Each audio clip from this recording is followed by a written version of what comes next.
the jaw. We're working on the upper back and the neck. If we look at the jaw, how are we doing with this guy? It's okay. The jaw joint is here. So that's like there. You can feel, if you want to look for this bone, it's like here's a hard bone, and then there's a little dent, and then you have your jaw. So see if you can feel those structures that you see in Ben. So here is your jaw joint.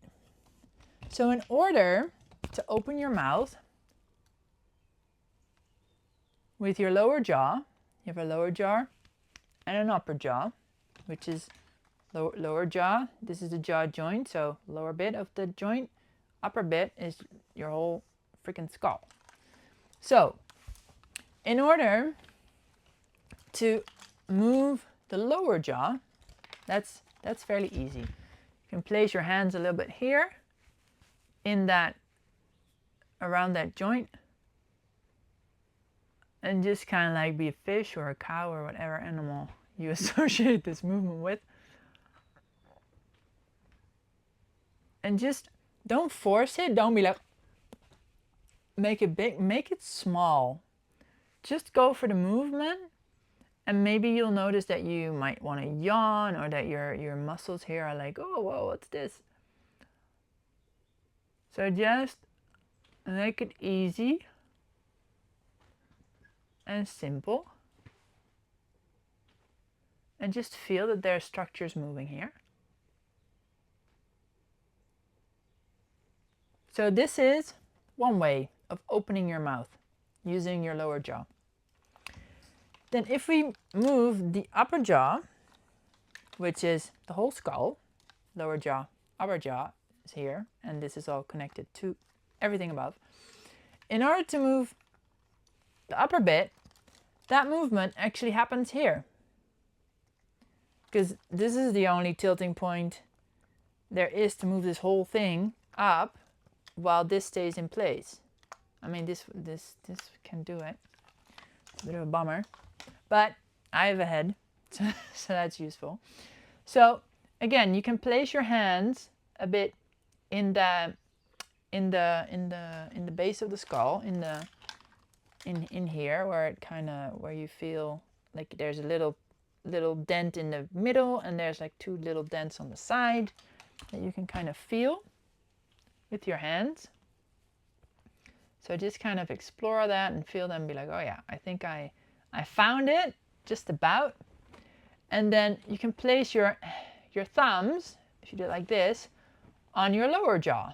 So now you have the joint of your upper jaw to your spine, and your lower jaw joint to the upper jaw joint.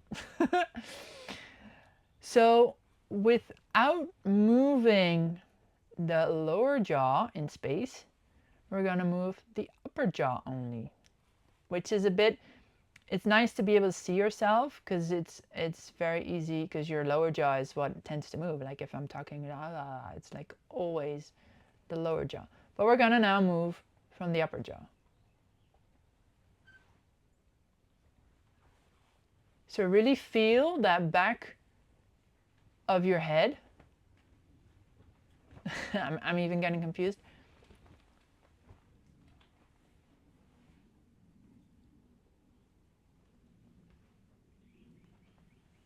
So it's a small movement. Don't make it too big.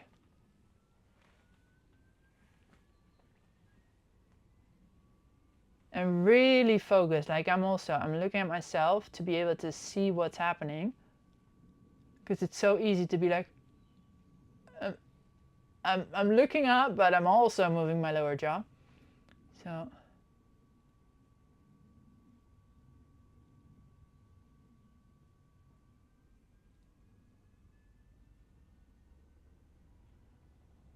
can you feel those little muscles working a bit in the back of your neck? And in order for that to move, you also have to relax here, because if you don't relax here, then you're just kind of tilting your head, which is also a thing that you can do. Nothing wrong with that, but it's different because then you're not using the jaw joint itself. So we're moving joints relative to each other.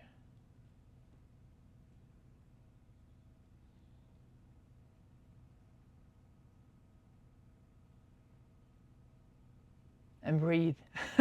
I even forget to breathe.